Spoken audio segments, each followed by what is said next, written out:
5 సంవత్సరాల పరిపాలన అంటే మామూలుగా ఉచిత పథకాలు వల్ల ప్రజలకు ఉపయోగం లేదండి. అది పథకాలు పొందేటటువంటి వాళ్ళకే ఉపయోగం. రెండోది ఉపాధి. యువతకు ఉపాధి కల్పిస్తే ప్రతి కుటుంబంలోని 2, 3 పిల్లలు ఉన్నారు. వాళ్ళకి ఏదో ప్రైవేట్‌గా అవని, ప్రభుత్వ పరంగా అవని ఉపాధి కల్పిస్తే ఆటోమేటిక్‌గా ఆ కుటుంబం అభివృద్ధిలోకి వస్తది. దానివల్ల ఏంటంటే ఆర్థిక వృద్ధి జరుగుద్ది. ఎకనామికల్ డెవలప్‌మెంట్ ఉండాలి. ఉచిత పథకాలు అది తప్పు కాదు, పెట్టచ్చు. కాకపోతే ఆర్థిక వృద్ధి ఉండాలి మెయిన్. ఆర్థిక వృద్ధి లేకుండా అప్పులు చేసి నేను పథకాలు ఇస్తున్నాను అంటే మరి అది రేపు ఆ భారం ప్రజలపై పడుతుంది. ప్రతి ఒక్క పౌరుడి మీద పడుతుంది.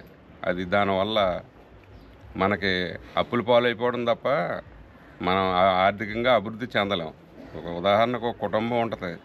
కుటుంబంలో పొదుపు అనేది ఉంటే ఆ కుటుంబం అభివృద్ధి పరంగా పైకి వెళ్తుంది. అది తెచ్చిది ₹100 ఖర్చు పెట్టేది ₹1000 అంటే కుటుంబమే అలాగైపోతే మన రాష్ట్రాన్ని ఏ రకంగా ముందుకు తీసుకెళ్ళగలం? మెయిన్ ఆర్థిక వృద్ధి ఉండాలి. ఆర్థిక వృద్ధి లేకపోతే ఏ గవర్నమెంటు ముందుకు వెళ్ళలేదు. ఫర్దర్గా నెక్స్ట్ స్టెప్ ఏమి వేయగలరు?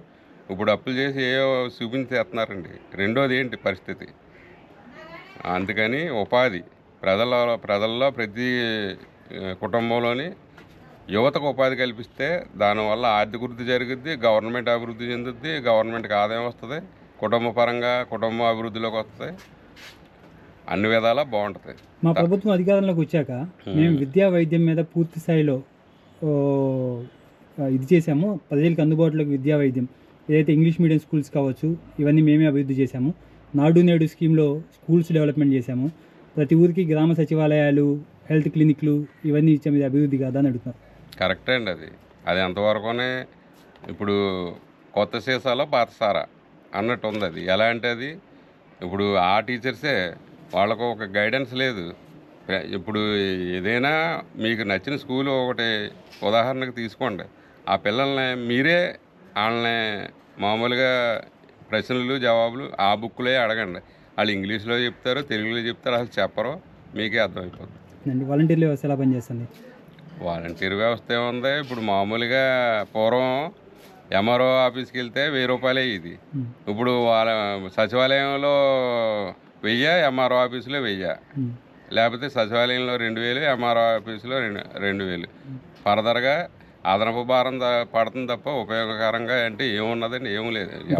ఎవడ జేబీ అన్నా తడపకుండా పనులు అవ్వట్లేదు కదా. మా గవర్నమెంట్లో అవినీతి జరగలేదు, మేము లంచం రూపాయి తీసుకోలేదంటే లంచం తీసుకోకుండా పని అవ్వట్లేదు. కాకపోతే మీరు వాళ్ళనే అడగచ్చు. నా పని గతంలో చంద్రబాబు నాయుడు ముఖ్యమంత్రి ఉన్న టైంలో జన్మభూమి కమిటీలు పనిచేసినాయి. జన్మభూమి కమిటీలు అంతా తెలుగుదేశం జన్మభూమి కమిటీలో పరుగులు తీసేవారు. ప్రతి ఒక్కరూ వచ్చి దానికి అన్ని విధాల గవర్నమెంట్ వ్యవస్థ అనేది కూడా పరిగెట్టుకు వచ్చేది. ఈవేళ మంత్రి ఇప్పుడు పలానా మన ఆర్థిక మంత్రి ఎవరో మనకే తెలీదు. ఓన్లీ సీఎం జగన్మోహన్ రెడ్డి గారే తెలుసు. మిగతా వాళ్ళు ఎవరు ఆర్థిక మంత్రి ఎవరంటే ఎవరన్నా చెప్పగలరు? ఒక స్కూల్ పిల్లల్ని అడగండి చెప్తారు. ఒక హోమ్ మినిస్టర్ ఎవరంటే అడగండి చెప్తారు. చెప్పగలగాలి కదా. పూర్వకాలం మేము చదువుకునే టైంలో ఆర్థిక మంత్రి ఎవరు, లోక్సభ స్పీకర్ ఎవరు, సీఎం ఎవరు, ఇలాగ గవర్నర్ ఎవరు అనేది అవగాహన ఉండేది. ఇవాళ ఎవరంటే ఎవరు ఓన్లీ నేను ఇన్ని మంచి పనులు చేశాను, ప్రజలంతా నా వైపే ఉన్నారు కాబట్టి ప్రతిపక్షాలన్నీ కలిసి నా మీద పోటీకి వస్తుంది, నన్ను ఎదుర్కోలేకంటే ఏముందండి? ఇప్పుడు సంఘబలం. ఇప్పుడు ఈయనకి అవసరం లేదు, వాళ్ళకి కావాల్సి వచ్చింది. వాళ్ళు ఏదో అభివృద్ధి చేస్తాం, మాకంటూ ఒక అవకాశం ఇవ్వండి అని చెప్పి అంటున్నారు. ప్రజలు ఎవరికి అవకాశం ఇస్తే వాళ్ళ రాజయోగం కలుగుద్ది. మనం ఒకరిని విమర్శించడానికి మన సామాన్యులు, వాళ్ళని మనం విమర్శించలేము. గోదావరి జిల్లాలో జనసేన పార్టీకి స్వతహాగా పార్టీకి ఓట్ బ్యాంక్ ఎక్కువ ఉంటుందని చెప్పుకుంటారు. పవన్ కళ్యాణ్ మీ పక్క నియోజకవర్గం పిఠాపురంలో పోటీ చేయబోతున్నాడు. 3 రోజుల క్రితం నామినేషన్ కూడా జరిగింది. నామినేషన్ ఎలా జరిగిందో మీరు చూసుంటారు. పిఠాపురంలో పరిస్థితి ఎలా ఉండబోతుంది అనుకుంటున్నారు మీరు? పిఠాపురంలో పరిస్థితి అయితే 100కి 90-80% కొత్తదనాన్ని కోరుకుంటున్నారండి.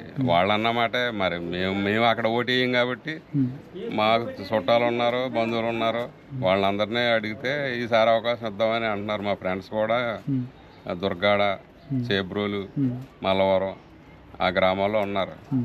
ఏంటి పరిస్థితి అంటే ఈయన వైపే మొగ్గు చూపుతున్నారు. అది వాళ్ళ అదృష్టం. మీకు అక్కడ ఓట్లు లేకపోయి ఉండొచ్చు, కానీ మీరు పత్తిపాడు నియోజకవర్గవాసిగా, మీరు ఇక్కడ ప్రాంతవాసిగా, మీకు ఎంతకాలం పాటు వంగా గీత ఎవరైతే పవన్ కళ్యాణ్ మీద పోటీ చేస్తుందో, వంగా గీత మీ ప్రాంతానికి ఎంపీగా పార్లమెంటు మెంబర్గా చేసింది. ఆమె మీద మీకు ఒక అవగాహన ఉండి ఉంటుంది. ప్రజలకు అందుబాటులో ఉంటుందా ఉండదా, ఎవరైనా వెళ్తే పనిచేస్తుందా, జనాలకు అందుబాటులో ఉంటుందా? వ్యక్తిగతంగా చాలా మంచి వ్యక్తి అండి ఆవిడ.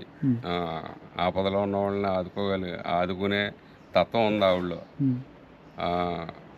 క్యాండిడేట్ పరంగా అయితే మామూలుగా ఆవిడ మంచి స్వభావం గల మనిషే. కాకపోతే ప్రజలు అనుకునేది ఏంటంటే కొత్తదనాన్ని కోరుకుంటున్నారు. అది ఎవరి అదృష్టం ఎలా ఉందనేది ప్రజలే నిర్ణయించాలి. మనం ఒకరి మీద మనకి ఇష్టం ఉందనుకుంటే నేను పట్టుకున్న కుందేలు మూడే కోళ్ళు అని ఎవరన్నా అనొచ్చు. కాకపోతే అది వాళ్ళ విధిరాతను బట్టి ప్రజలు ఎవరికైతే అవకాశం ఇస్తారో వాళ్ళ అభివృద్ధిలోకి వస్తారు. ఎవరు వచ్చినా ఆల్ ది బెస్ట్, ఇంకంతే. థ్యాంక్ యూ అండి.